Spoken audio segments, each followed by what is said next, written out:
Bodo latest आपडेटआव बयखौबो बरायबाय। दिनैनि रादाबखौ फरायदों आं प्रमद खाख्लारि। गिबि निउज आपडेटआव दङ। कक्राझार जिल्लायाव मोनसे खास्रि बिस्रि जाथाया जालाङो। कक्राझार जिल्लानि सिङाव थानाय सिम्बरगाव अन्थाइबारि गामिनि राकेश बसुमतारीनि बिसि प्रिया बसुमतारीखौ सिखाव दुथांफोरा गोदोनायाव गाग्लोबो। मिथिनो मोननाय बादिब्ला थांनाय हरनि 12 रिंगायाव दुथांफोरा राकेश बसुमतारीनि न'आव फैनानै खिरखि एरख'फैयो।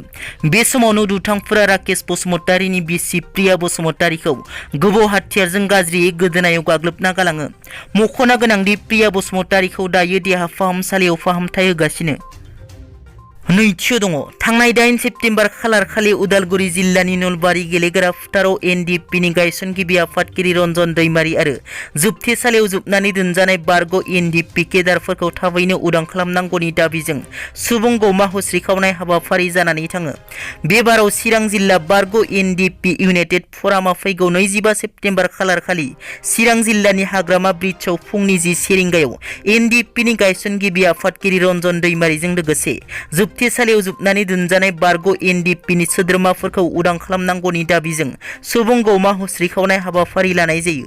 बे सुबुं गौमा होस्रिखावनाय हाबाफारियाव गावबा गावनि बेसेन गोसा समखौ दोनथ'नानैब्लाबो रायजो राजाफोरखौ जेसेबां हायो एसेबां बे हाबाफारियाव बाहागो लानो थाखाय खावलायो आफादगिरि बिरिमिनलां आरो गाहाय नेहाथारि एन मोन्थाय बिथांमोना। थामथियाव दङ। बावैसो सान सिगां गेमस्रि दैमारि आरो जेम्स मोसाहारिखौ लानानै ससियेल मिडियायाव गोबां सावरायजादोंमोन, जायनि उनाव बिसोर सानैखौ बिसाया थिखानाय गैयै समसिम एरख'नाय जायो।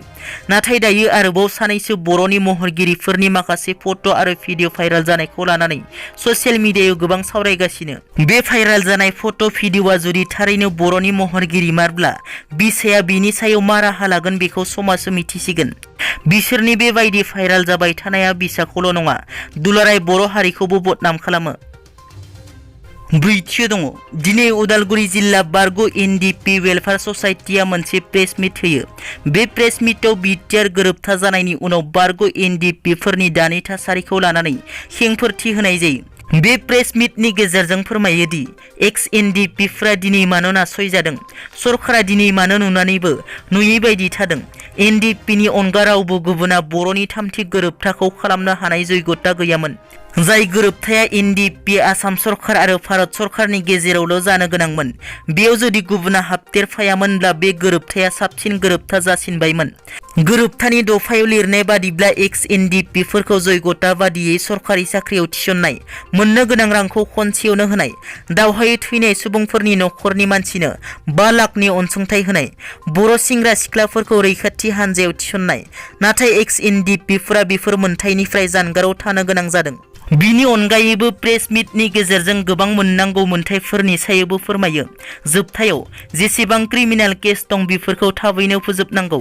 जुदि सरकारा राहा लायाब्ला एक्स-एनडिएफबिफोरा हाग्रायाव थांफिनगोन होनना। दिनैनि रादाबा एसेनोसै। नोंथांमोना जुदि आंनि चेनेलखौ दासिमबो साबस्क्राइब खालामाखै, अन्नानै साबस्क्राइब खालाम। गोजोन्थों।